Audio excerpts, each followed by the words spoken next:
क्या भाग्य का लिखा मिटाया जा सकता है? आइए इस कहानी के माध्यम से समझते हैं। प्रिय दर्शकों, एक जंगल में एक नीलकंठ और उनकी पत्नी रहते थे। नीलकंठ और नीलकंठ की पत्नी बहुत हंसी खुशी जंगल में रहते थे। एक दिन नीलकंठ की पत्नी नीलकंठ से कहती है, पिया जी, हमें यहाँ से चलना चाहिए। हमें वहाँ चलना चाहिए जहाँ हमारे समाज के लोग रहते हैं। काफी सारे नीलकंठ और उनकी पत्नियां रहती हैं। हमें वहाँ चलना चाहिए। नीलकंठ अपनी पत्नी से कहता है, प्रिय, अगर हम वहाँ चलेंगे तो रोज लड़ाई झगड़े होंगे। हम दोनों यहाँ जंगल में कितना सुकून से रहते हैं, वहाँ जाने की क्या जरूरत है। लेकिन नीलकंठ की पत्नी जिद करने लगती है तो नीलकंठ भी मान जाता है। अपनी पत्नी के जिद करने पर वो दोनों उड़कर एक नगर में आ जाते। उस नगर का राजा पशु पक्षियों की भाषा को अच्छी तरह से समझता था। उस राजा ने कराओ शास्त्र की पढ़ाई की थी। कराओ शास्त्र का मतलब यही होता है कि पशु पक्षियों की भाषा को समझ पाना। वह राजा सभी प्रकार के पशु पक्षियों की आवाज को समझ पाता था। हर जीव जंतु की आवाज को वह बखूबी समझता था कि वह क्या कह रहा है। दोनों नीलकंठ और नीलकंठ की पत्नी उसी नगर में आ जाते हैं। एक दिन की बात है, नीलकंठ एक राजा के बगीचे में चला जाता है, जहां पर राजा भी आया हुआ था। नीलकंठ और उनकी पत्नी राजा के बगीचे में आकर बैठ जाते हैं। नीलकंठ की पत्नी कहती है कि हे पिया जी, क्या इस नगर में आना हमारे भाग्य में लिखा था? क्या हम भाग्य का लिखा मिटा सकते हैं? तभी उन दोनों की बातों को राजा सुन लेता है, क्योंकि उसने कराओ शास्त्र की पढ़ाई की थी और वह सभी प्रकार के पशु पक्षियों की भाषा को जानता था। तो वह राजा भी नीलकंठ से कहने लगा कि हे नीलकंठ, तुम क्या चर्चा कर रहे थे? क्या इसके बारे में तुम मुझे बता सकते हो? तब नीलकंठ कहता है कि हे राजन, मेरी पत्नी मुझसे पूछ रही है कि क्या कोई भाग्य का लिखा मिटा सकता है। इसी के बारे में चर्चा चल रही है। तो राजा कहता है कि हमें भी बताइए कि क्या सच में भाग्य का लिखा मिटाया जा सकता है या नहीं। नीलकंठ कहता है कि हे राजन, ये सब मैं तुम्हें एक कहानी के माध्यम से बताऊंगा। इस कहानी को ध्यान से और गौर से सुना। इस कहानी से तुम्हें पता चल जाएगा कि क्या भाग्य का लिखा हुआ मिटाया जा सकता है या नहीं। तब राजा कहता है कि हे नीलकंठ, आप अपनी कहानी शुरू कीजिए, मैं ध्यान से सुनूंगा। तक नीलकंठ अपनी पत्नी से भी कहता है कि हे प्रिया, आप भी ध्यान से सुनिएगा। तब नीलकंठ की पत्नी कहती है कि हे स्वामी, मैं आपकी बातों को बड़े मन से और ध्यान से सुनूंगी। कृपया आप कहानी शुरू कीजिए। तब नीलकंठ कहानी शुरू करता है और कहता है, बहुत समय पहले की बात है। किसी नगर में एक किसान रहता था। वह किसान बड़ा ही निर्धन था। उसके परिवार को 2 समय की रोटी भी बड़ी मुश्किल से नसीब हो पाती थी और इस तरह वो किसान का परिवार बड़ी गरीबी में अपना जीवन गुजार रहा था। कुछ दिनों के बाद में उस किसान के घर में एक बच्चे का जन्म हुआ। जब किसान के घर में बच्चे ने जन्म लिया तो बच्चे को पाकर किसान और किसान की पत्नी बहुत प्रसन्न हुए। उनकी खुशी का कोई ठिकाना नहीं रहा, क्योंकि शादी के कई साल गुजरने के बाद उनके आंगन में बच्चे की किलकारी गूंजी थी। जब आसपास के लोगों को यह पता चला कि किसान के घर में बच्चे का जन्म हुआ है, तो आस पड़ोस के लोग और नाते रिश्तेदार किसान की पत्नी को बधाई देने के लिए उसके घर आने लगे। जश्न का माहौल था। उस किसान के घर में खूब खुशियां मनाई जा रही थीं। तभी उस किसान के घर पर एक बड़े ही सिद्ध महात्मा भिक्षा मांगने के लिए आते हैं और द्वार पर खड़े होकर भिक्षा के लिए आवाज लगाने लगते हैं। किसान के घर में आज बड़ा ही खुशी का दिन था, इसीलिए उसने जब साधु महाराज को द्वार पर खड़ा हुआ देखा तो किसान अपने घर से बाहर आया और बाहर आकर वो साधु महाराज से बोला कि गुरुदेव, आज आप बड़े ही शुभ अवसर पर मेरे घर पर पधारे हैं। कृपया आप घर के अंदर चलिए, कुछ जलपान ग्रहण कीजिए और मेरे पुत्र को आशीर्वाद दीजिए। बहुत दिनों के बाद मेरे घर में एक संतान ने जन्म लिया है। जब इस प्रकार से वो किसान उन साधु महाराज से बार बार विनती करता है तो महात्मा जी मना नहीं कर पाते हैं और किसान के घर के अंदर आ जाते हैं। दोनों पति पत्नी बड़े ही श्रद्धा भाव से महात्मा जी को भोजन कराते हैं और भोजन उपरांत वो किसान साधु महाराज से कहता है कि हे प्रभु, ये मेरा पुत्र है, कृपया इसे ऐसा आशीर्वाद दीजिए जिससे कभी भी इसके जीवन में कोई दुख तकलीफ न आने पाए। साधु महाराज जैसे ही उस बच्चे को आशीर्वाद देने के लिए अपना हाथ उठाते हैं और जैसे ही महाराज की दृष्टि उस शिशु पर पड़ती है तो शिशु के हाथ पर एक चिन्ह देखकर साधु महाराज कुछ विचारने लगते हैं। किसान ने जब साधु महाराज को विचार मग्न देखा तो साधु महाराज को विचार मग्न देखकर किसान उन महात्मा जी से कहता है कि हे प्रभु, क्या बात है, मेरे पुत्र को देखकर आप किस चिंता में पड़ गए? सब कुशल मंगल तो है ना? साधु महाराज बोले। बेटा, चिंता की कोई बात नहीं है, सब कुशल मंगल है। आपके घर में जिस बच्चे ने जन्म दिया है, ये तुम्हारा पुत्र तो बड़ा ही किस्मत वाला है। इसके हाथ पर जो चिन्ह बना हुआ है, ये इशारा करता है कि तुम्हारे पुत्र के भाग्य में राजयोग लिखा हुआ है और ये 15 बरस की अवस्था में ही इस नगर का राजा बन जाएगा। जब किसान ने कहा कि महाराज, ये कैसे संभव है? किसी गरीब का पुत्र भला राजा कैसे बन सकता है? तो इस पर महात्मा जी उस किसान को समझाते हुए बोले, बेटा, परमात्मा की इस दुनिया में हर काम संभव है। इसने अपने पिछले जन्म में कोई ऐसा कार्य किया है जिसके कारण इस जन्म में इस बालक को राजपथ नसीब होगा। आगे समझाते हुए वो महात्मा जी बोले, बेटा, जैसे ही तुम्हारे पुत्र की अवस्था 15 बरस की होगी तो इस नगर का जो राजा है उसकी इकलौती पुत्री से तुम्हारे पुत्र का विवाह होगा और विवाह के बाद राजा की धन दौलत और गद्दी पर तुम्हारे पुत्र का अधिकार हो जाएगा। ये सब बातें मैं तुम्हें ऐसे ही नहीं बता रहा हूँ, मैं इन सब बातों को इसकी किस्मत की लकीरों में देखकर बोल रहा हूँ। प्रिय दर्शकों, साधु महाराज की इन बातों को जब किसान और उनकी पत्नी ने सुना तो इन बातों को सुनकर उन्हें बड़ी खुशी होती है कि हमारे घर में किसी साधारण संतान ने नहीं बल्कि एक राजा ने जन्म लिया है। जब इस बात की खबर नगरवासियों को चलती है कि किसान का बेटा एक दिन इस नगर का राजा बनेगा, तो दूर दूर से लोग उस किसान के पुत्र के दर्शन के लिए उसके घर आने लगते हैं।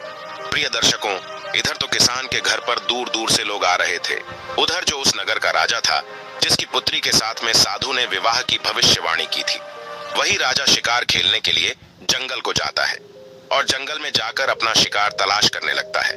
तभी राजा की दृष्टि एक हिरण पर पड़ती है।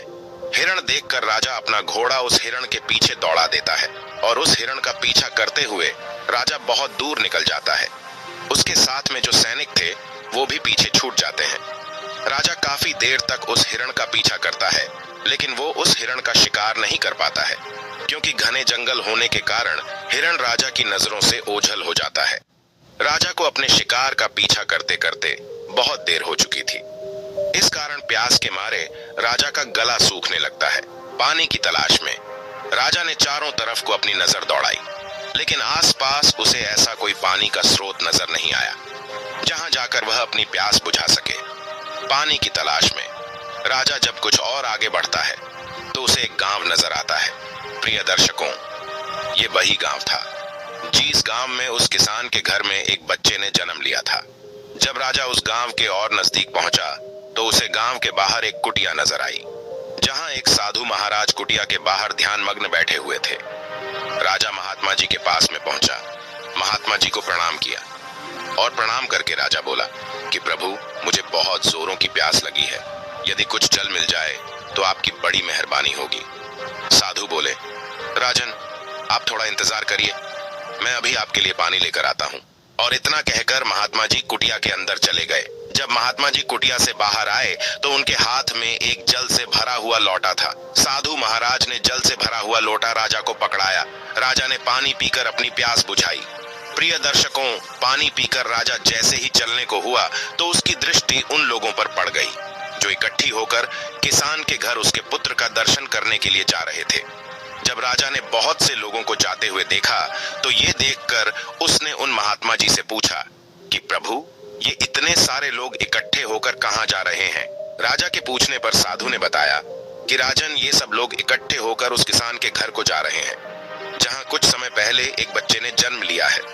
जब राजा ने पूछा कि महात्मा जी, उस बच्चे में ऐसी क्या खूबी है जो सभी लोग उस बच्चे के दर्शन को आ रहे हैं, तो इस पर वो महात्मा जी बोले, राजन, उस बच्चे के हाथ पर एक ऐसा नीला निशान बना हुआ है जिसका होना इस बात का संकेत है कि वो इस राज्य का राजा बनेगा।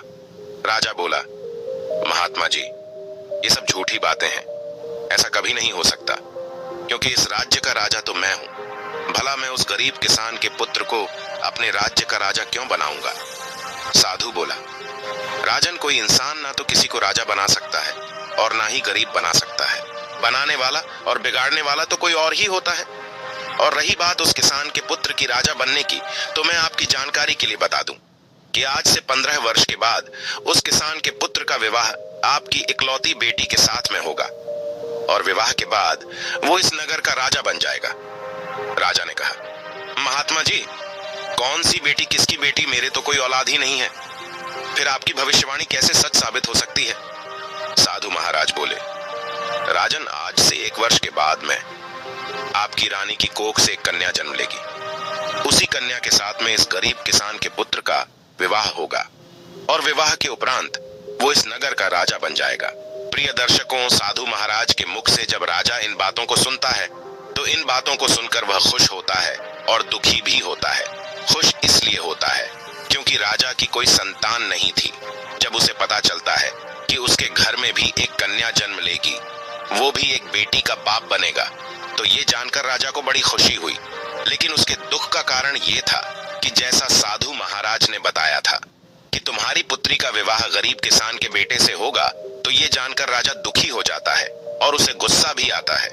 राजा अपने मन में विचार करता है कि आखिर एक मामूली से किसान का बेटा मेरा दामाद कैसे बन सकता है। मैं कदापि भी ऐसा नहीं होने दूंगा।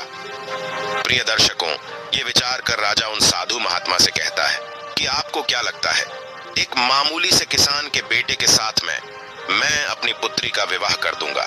महात्मा ने कहा कि राजन, जो उस बच्चे के भाग्य में लिखा हुआ है उसे कोई नहीं मिटा सकता, क्योंकि विधाता का लिखा तो पत्थर की लकीर होता है, कोई उससे छेड़छाड़ नहीं कर सकता। प्रिय दर्शकों, उस राजा को अपनी ताकत पर बड़ा ही घमंड था।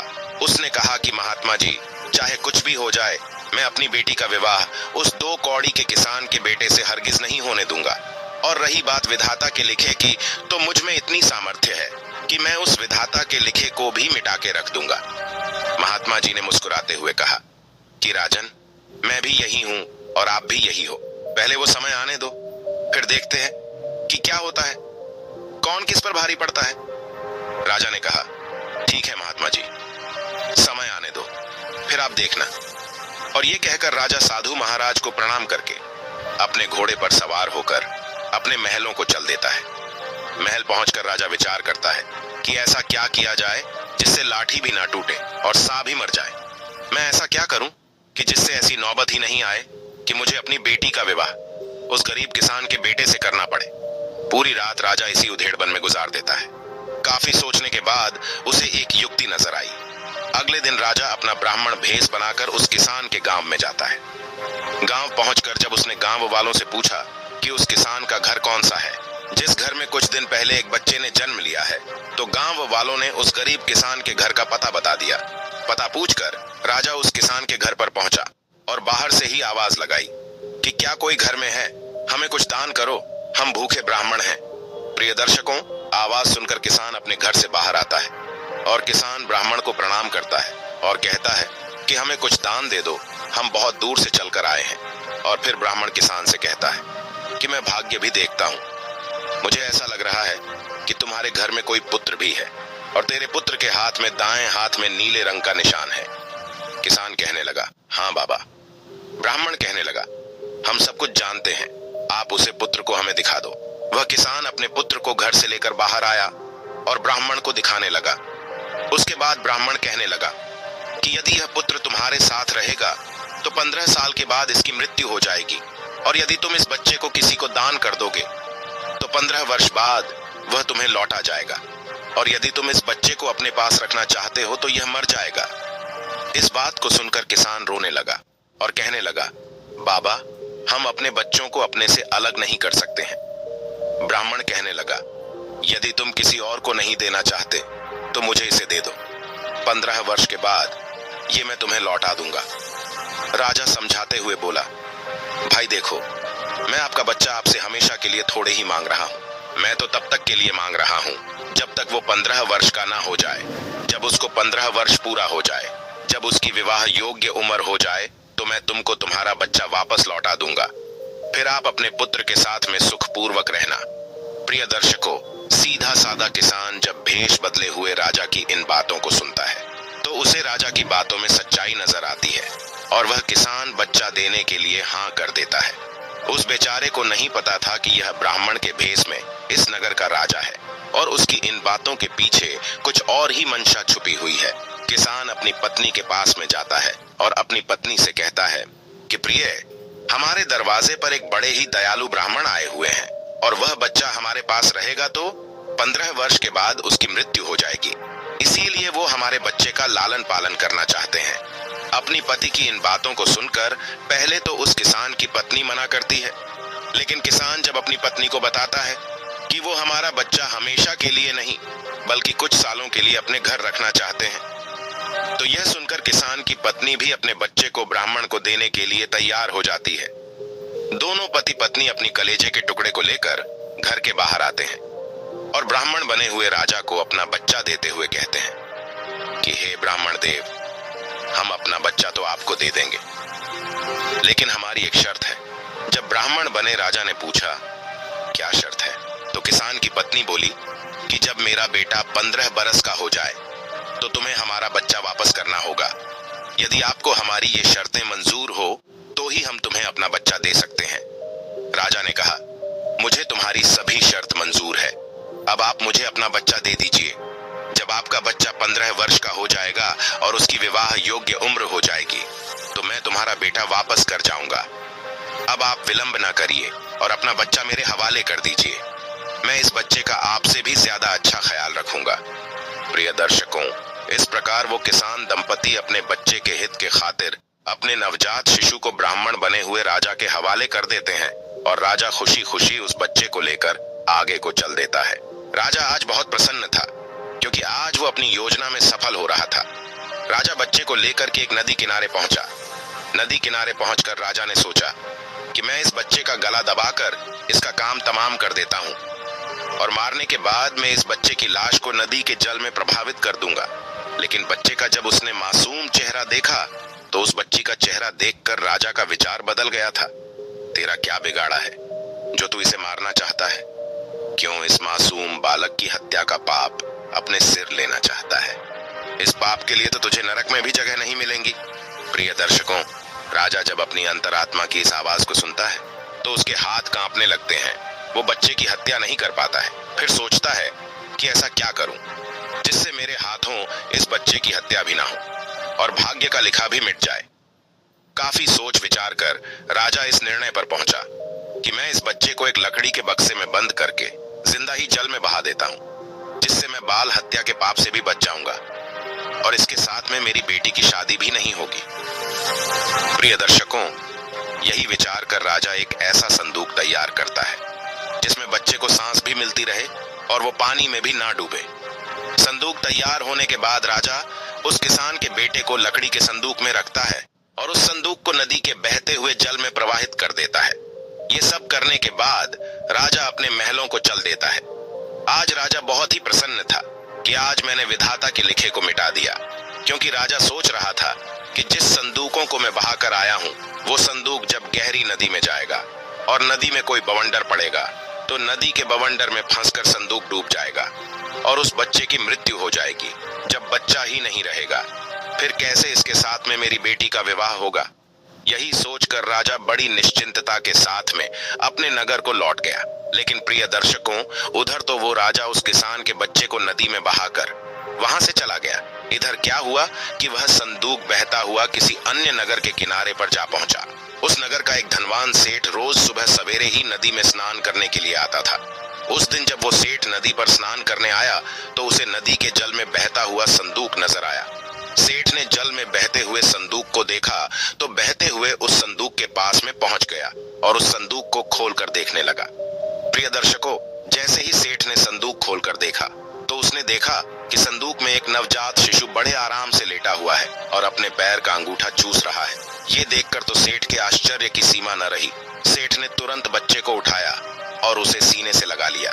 सेठ ने सोचा, मैं रोज गंगा स्नान के लिए आता हूँ, माँ गंगा की सेवा करता हूँ, इसीलिए माँ गंगा ने प्रसन्न होकर मुझे ये बच्चा भेंट किया है। माँ गंगा बड़ी दयालु है, जो मेरी गोदी में उसने इतने प्यारे बच्चे को डाल दिया।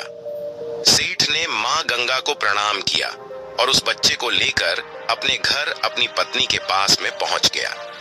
जब सेठ की पत्नी ने उस बच्चे के बारे में पूछा कि ये किसका बच्चा है, तो सेठ ने सारा घटनाक्रम अपनी पत्नी को बता दिया और बोला, प्रिय, माँ गंगा ने हमारी पुकार सुन ली, उसने हम निसंतान के घर में ये बच्चा भेजा है। सेठ की पत्नी ने हाथ जोड़कर मन ही मन माँ गंगा को धन्यवाद दिया और माँ गंगा का धन्यवाद देकर शेठानी ने वो बच्चा सेठ के हाथों से अपने हाथों में ले लिया और उस बच्चे को लेकर दुलार करने लगी। सेठ और शेठानी ने खूब लाड़ प्यार से उस बच्चे का पालन पोषण किया, खूब पढ़ाया लिखाया और इस योग्य बना दिया कि वो अपने पैरों पर खड़ा हो सके। इस तरह उस किसान के पुत्र को सेठ और शेठानी के घर में रहते हुए पूरे 15 साल बीत गए और वो बच्चा अब एक युवा बन चुका था। प्रिय दर्शकों, एक दिन वो बच्चा अपने दोस्तों के साथ में खेल रहा था, तभी वहां से दूसरे राज्य के राजा की सवारी निकली। प्रिय दर्शकों, जिस समय उस राजा की सवारी निकल रही थी उसी समय एक छोटा सा बच्चा कहीं से घूमता घामता हुआ राजा के काफिले के सामने पहुंच गया और काफिले के आगे जाकर खड़ा हो गया। प्रिय दर्शकों, राजा का काफिला तो अपनी धुन में चला जा रहा था। उस छोटी से बच्चे पर किसी का ध्यान नहीं गया। उधर अपने दोस्तों के साथ में खेलते हुए सेठ के लड़के की नजर उस बच्चे पर पड़ गई तो वह बच्चे को देखकर चिल्लाते हुए राजा के काफिले की तरफ को भागा और बड़ी ही फुर्ती से उसने उस मासूम को बचा लिया। प्रिय दर्शकों, जिस राजा का वो काफिला जा रहा था वो वही राजा था जिसने कई साल पहले उसे नदी में बहा दिया था, और वो लड़का जिसने मासूम बच्चे की जान बचाई वो वही लड़का था जिसे राजा भेष बदलकर किसान के घर से ले आया था और बाद में नदी में बहा दिया था। जैसे ही राजा की नजर उस लड़के के हाथ पर पड़ी तो हाथ पर नीला निशान देखकर राजा समझ गया कि हो ना हो ये वही लड़का है जिसको मैंने नदी में बहा दिया था, लेकिन ये जीवित कैसे बच गया। राजा ने तुरंत ही अपने काफिले को रुकने का इशारा किया और अपने सैनिकों से बोला कि जो लड़का अभी अभी काफिले के सामने से गुजरा है उस लड़के को पकड़कर हमारे पास लाइए, हम उसकी बहादुरी के लिए इनाम देना चाहते हैं। राजा के सैनिक तुरंत ही सेठ के लड़के के पास में पहुंचे और उसे अपने साथ बुला लाए। जब सेठ का लड़का राजा के सामने पहुंचा तो उसने राजा को प्रणाम किया और पूछा कि आप कौन हो और आपने मुझे क्यों बुलाया है। राजा बोला, बेटा, हम तुम्हारे पड़ोस के राज्य के राजा हैं और तुम्हारी बहादुरी के लिए हम तुम्हें पुरस्कार देना चाहते हैं। हम तुम्हें कोई इनाम दें उससे पहले हम आपसे कुछ सवाल पूछना चाहते हैं। सेठ का लड़का बोला, कहिए राजन, आप मुझसे क्या पूछना चाहते हो। तो राजा बोला, बेटा, तुम्हारा कौन सा गांव है, कौन तुम्हारे माता पिता है और तुम्हारी हाथ पर यह नीला निशान कैसा है। राजा की पूछने पर वो लड़का कहता है कि हे राजन, मैं पड़ोस के गांव में रहता हूं और मेरे पिता धन्ना सेठ बहुत ही धनवान सेठ है, और आप जिस निशान की बात कर रहे हैं ये निशान तो मेरे हाथ पर बचपन से है, लेकिन आप ये सब क्यों पूछ रहे हो। राजा ने कहा, बस ऐसे ही, कोई खास बात नहीं है। फिर राजा उस लड़के से बोला कि हम आपके माता पिता से मिलना चाहते हैं, क्या तुम हमें अपने माता पिता से मिलवाने के लिए अपने साथ ले चलोगे। लड़का बोला, क्यों नहीं राजन, ये तो हमारा बड़ा सौभाग्य होगा कि आप हमारे घर पर पधारें। चलिए राजन, मैं अभी तुम्हें अपने माता पिता से मिलवाने के लिए ले चलता हूँ। प्रिय दर्शकों, इस प्रकार वो राजा इस बात की पुष्टि करने के लिए ये बच्चा वही है जिसे मैंने नदी में बहाया था, उस लड़के के साथ धन्ना सेठ के घर पर जाता है। सेठ जी जब अपने पुत्र के साथ में किसी राजा को आता हुआ देखते हैं तो सोचने लगते हैं कि ऐसा क्या हो गया जो किसी दूसरे राज्य का राजा मुझसे मिलने के लिए मेरे घर आ रहा है। जब राजा सेठ जी के पास में पहुंच गया तो सेठ जी ने राजा से पूछा कि महाराज, आप किस नगर के राजा हैं और किस प्रयोजन से आप मेरे द्वार पर पधारे हैं। राजा कहता है कि सेठ जी, मैं आपके पड़ोस के राज्य का राजा हूं और मैं आपके घर आपको बधाई देने के लिए आया हूं। जब सेठ ने पूछा किस बात की बधाई, तो राजा बोला, सेठ जी, आपका बेटा बड़ा ही बहादुर है, आज इसने अपनी बहादुरी से एक मासूम बच्चे की जान बचाई है। सेठ जब राजा के मुख से अपने पुत्र की प्रशंसा सुनता है तो उसका सीना चौड़ा हो जाता है। सेठ राजा से कहता है कि हाँ महाराज, मेरा बेटा तो बचपन से ही बहादुर है और जब से ये हमें मिला है तब से हमारे घर में बरकत ही बरकत है। राजा ने कहा कि आपको मिला है, मैं समझा नहीं, आपके कहने का क्या मतलब है। तो सेठ कहने लगा कि महाराज, अब आपसे क्या छुपाना, ये मेरा असली बेटा नहीं है, ये तो मुझे नदी किनारे एक संदूक में पड़ा हुआ मिला था। प्रिय दर्शकों, राजा को जब ये पता चलता है कि ये वही लड़का है जिसे कुछ साल पहले उसने नदी में बहा दिया था, तो ये सुनकर राजा चिंता में पड़ जाता है। कुछ देर सोचने के बाद राजा उस सेठ से कहता है, सेठ जी, मैं आपके पुत्र की बहादुरी का कायल हूँ और मुझे अपनी बेटी की सुरक्षा के लिए ऐसे ही बहादुर लड़कों की आवश्यकता है। यदि आप आज्ञा दें तो मैं आपके लड़के को अपनी यहाँ नौकरी पर रखना चाहता हूँ। सेठ ने कहा, राजन, ये तो बड़ी ही अच्छी बात है कि मेरा बेटा आप जैसे राजा की यहाँ नौकरी करेगा। मैं इसके लिए सहमत हूँ। प्रिय दर्शकों, सेठ की सहमति मिलने के बाद वो राजा एक चिट्ठी लिखता है। चिट्ठी लिखने के बाद वो राजा उस चिट्ठी को एक लिफाफे में बंद करता है, उस पर अपनी मोहर लगाता है और अपने हस्ताक्षर करता है। ये सब करने के बाद राजा सेठ की लड़के से कहता है कि बेटे, मैं तो अभी किसी काम से दूसरे राज्य को जा रहा हूँ, तो तुम इस चिट्ठी को लेकर मेरे राज्य चले जाओ और इस चिट्ठी को महारानी को पकड़ा देना। चिट्ठी पढ़ते ही महारानी तुम्हें नौकरी दे देगी।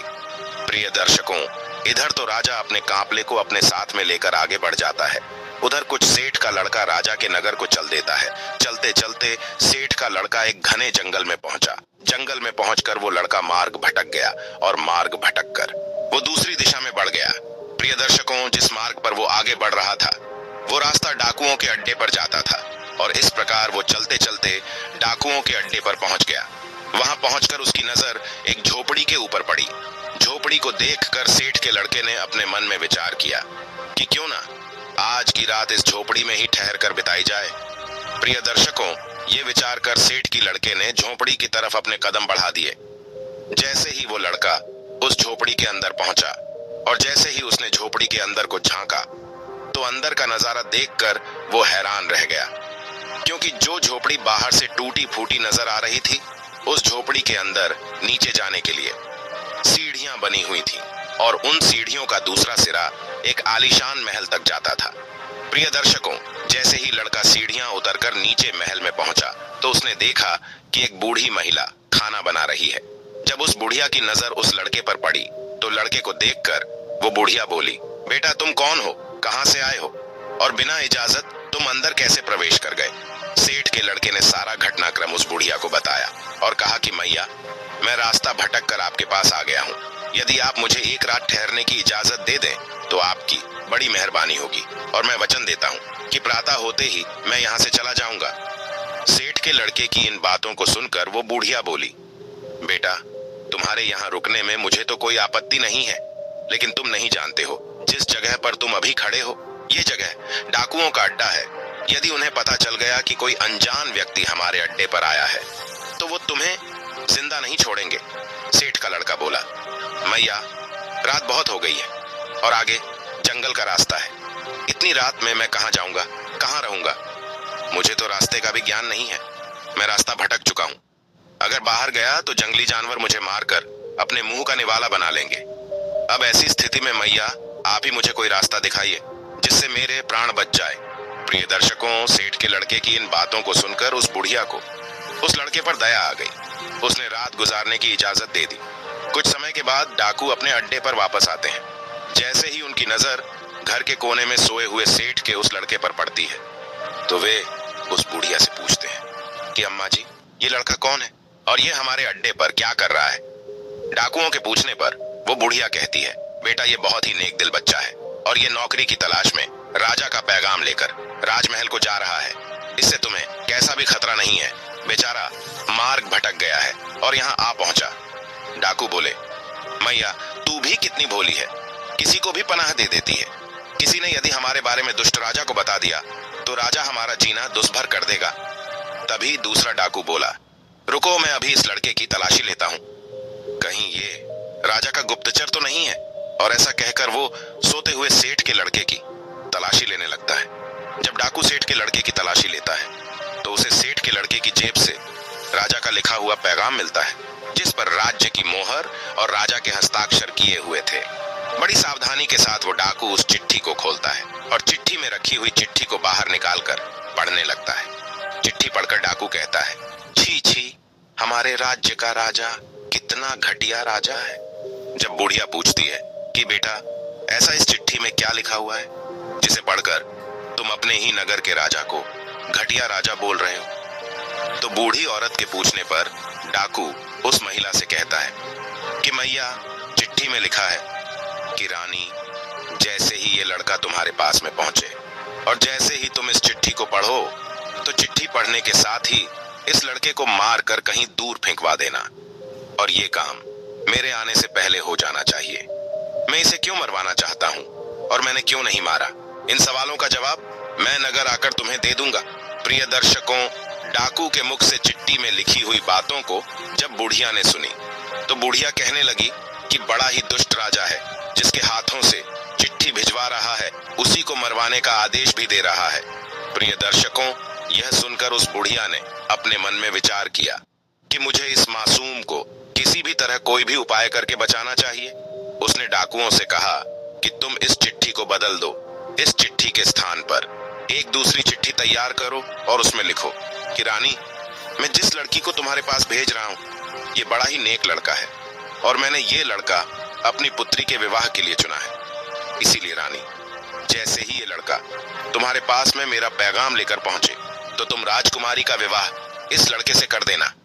और ध्यान रखना, ये काम मेरे नगर वापसी से पहले हो जाना चाहिए। मुझे ये लड़का क्यों पसंद है, क्यों मैं अपनी बेटी का विवाह वालों के जवाब मैं तुम्हें नगर वापस आकर दूंगा। तुम्हारा प्रिय राजा। प्रिय दर्शकों, ये लिखकर डाकू ने उस चिट्ठी को चिट्ठी के अंदर में डाला और बड़ी सावधानी के साथ पुनः उस लड़के की जेब में रख दिया। इसके बाद डाकुओं ने खाना पीना खाया और चोरी करने के लिए अपने अड्डे से बाहर निकल गए। उधर अगला दिन हुआ तो बूढ़ी माता ने शेठ के लड़के को उठाया और कहा, बेटा, सुबह हो गई है, अब तुम जहां जाना चाहते हो वहां जा सकते हो। सेठ के लड़के ने उठकर बूढ़ी माता को प्रणाम किया, राजमहल का मार्ग पूछा और बूढ़ी माता से विदा लेकर अपनी मंजिल की तरफ को आगे बढ़ गया। कुछ समय पश्चात सेठ का लड़का रानी के सामने राजा के महलों में था। सेठ के लड़के ने महारानी से कहा कि रानी साहिबा, महाराज ने आपके नाम ये पैगाम भेजा है, आप इस चिट्ठी को पढ़ लीजिए और मुझे बताइए मुझे क्या करना है। प्रिय दर्शकों, महारानी ने जैसे ही चिट्ठी पढ़ी तो चिट्ठी में लिखा हुआ था कि ये लड़का बड़ा ही नेक दिल है, बड़ा ही बुद्धिमान और ज्ञानी है, ये राजकुमारी से विवाह करने के योग्य है, इसीलिए मेरे आने से पहले ही तुम इसका विवाह राजकुमारी से करवा देना। जब रानी चिट्ठी पढ़ती है तो चिट्ठी में लिखी हुई बातों को पढ़कर रानी सोचने लगती है कि महाराज को इस लड़के में ऐसी क्या खूबी नजर आई जो जल्दी से जल्दी राजकुमारी के साथ में इसका विवाह करने का आदेश दिया है। महाराज इस प्रकार कैसे किसी अनजान के साथ में राजकुमारी का विवाह कर सकते हैं? लेकिन फिर उसने देखा कि चिट्ठी पर राजा के हस्ताक्षर थे और उनकी मोहर लगी हुई थी और उस चिट्ठी में लिखा हुआ था कि मैं तुम्हारे सभी सवालों के जवाब नगर वापस आकर दूंगा। तो ये पढ़कर रानी तत्काल ही पंडित को बुलाकर राजकुमारी का विवाह उस लड़के के साथ में करवा देती है और इस प्रकार वो लड़का राजा का दामाद बनकर राजकुमारी से विवाह करके सुखपूर्वक राजा के महलों में रहने लगता है। प्रिय दर्शकों, कुछ दिनों के बाद में राजा अपना काम समाप्त करके अपने नगर को आता है। राजा बड़ा ही प्रसन्न था क्योंकि उसे तो लग रहा था कि अब तक तो रानी ने उस लड़के को मरवा कर कहीं दूर फेंकवा दिया होगा। अब उस लड़के की साथ में मेरी बेटी का विवाह कैसे हो सकता है? मैंने तो भाग्य के लिखे को ही मिटा दिया है। लेकिन जैसे ही राजा अपने महलों में पहुंचता है और उस गरीब किसान के बेटे को अपनी राज्य गद्दी पर बैठा हुआ देखता है तो उसके आश्चर्य की सीमा नहीं रहती है, क्योंकि जिस लड़के को राजा ने रानी के पास इसलिए भेजा था कि रानी इसका कत्ल करा देगी, लेकिन यहाँ तो सब उल्टा ही हो गया। जब उसे ये पता चलता है कि मेरी पुत्री का विवाह उसी व्यक्ति के साथ में हो गया है जिसकी भविष्यवाणी साधु महाराज ने की थी, तो ये जानकर राजा क्रोध में भर जाता है। उसे अपनी पत्नी पर बहुत ही गुस्सा आता है कि रानी ने मेरी आज्ञा का पालन क्यों नहीं किया। उसने महारानी से पूछा कि मैंने जब तुम्हें इस लड़के को मारने का आदेश दिया था फिर तुमने इसके साथ में राजकुमारी का विवाह क्यों कर दिया। राजा की इन बातों को सुनकर रानी कहती है कि महाराज, मैंने तो वही किया है जैसा आपने आदेश दिया था, इसमें मेरी क्या गलती है। राजा ने महारानी को चिट्ठी दिखाने का आदेश दिया। महारानी चिट्ठी लेकर बाहर आई। राजा ने जब चिट्ठी खोली और उस चिट्ठी में लिखी हुई बातों को पढ़ा तो देखा कि उसमें तो कुछ और ही लिखा हुआ है। ये देखकर राजा ने बड़े ही गुस्से में आकर सैनिकों से कहा कि जाओ और जाकर के उस लड़के को पकड़ कर लाओ जिसके साथ में राजकुमारी का विवाह हुआ है। सैनिकों ने तुरंत ही राजा की आज्ञा का पालन किया और उस किसान के बेटे को पकड़कर राजा के सामने ले आए। राजा ने गुस्से में उस लड़के से कहा कि तुम्हारी हिम्मत कैसे बढ़ गई, मेरी पुत्री से विवाह करने की। तुमने मुझे बहुत बड़ा धोखा दिया है और मेरे राज्य में धोखे की सजा केवल मौत होती है। अब तुम मरने के लिए तैयार हो जाओ। मैं तुम्हें अपना दामाद किसी भी कीमत पर स्वीकार नहीं कर सकता। तुम एक गरीब किसान के बेटे हो और गरीब ही रहोगे। मैं भी देखता हूँ कि तुम किस प्रकार इस नगर का राजा बनते हो। राजा की इन बातों को सुनकर वो लड़का बोला कि महाराज, आप ये क्या कह रहे हो? मैंने आपको कहा धोखा दिया है, और आप बार बार किस किसान की बात कर रहे हो, जबकि आपको भी पता है कि मैं किसान का बेटा नहीं बल्कि एक सेठ का बेटा हूं। राजा ने कहा कि तुम मुझे अपनी बातों में उलझाकर बेवकूफ बनाना चाहते हो, लेकिन अब मैं तुम्हारी किसी बात में नहीं आऊंगा। आज का दिन तुम्हारे जीवन का अंतिम दिन साबित होगा।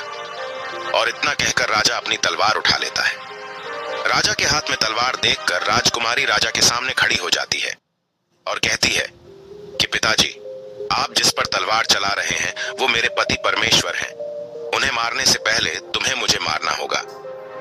प्रिय दर्शकों, इधर तो राजमहल के अंदर ये सब कुछ चल रहा था कि तभी एक सैनिक राजमहल में आता है और आकर राजा से कहता है, एक बड़े ही सिद्ध महात्मा आए हुए हैं और अभी इसी समय आपसे मिलना चाहते हैं।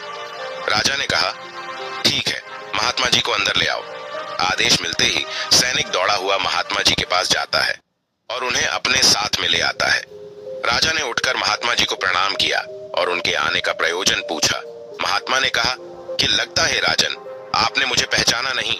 जब राजा ने कहा कि आप कौन हो और मुझसे क्यों मिलना चाहते हो, तो महात्मा ने बड़ी ही विनम्रता के साथ मुस्कुराते हुए जवाब दिया कि राजन, मैं वही महात्मा हूँ जिससे आप 15 साल पहले मिले थे, और मैंने आपको बताया था कि आज से 15 साल के बाद में तुम्हारी पुत्री का विवाह इस गरीब किसान के बेटे से होगा।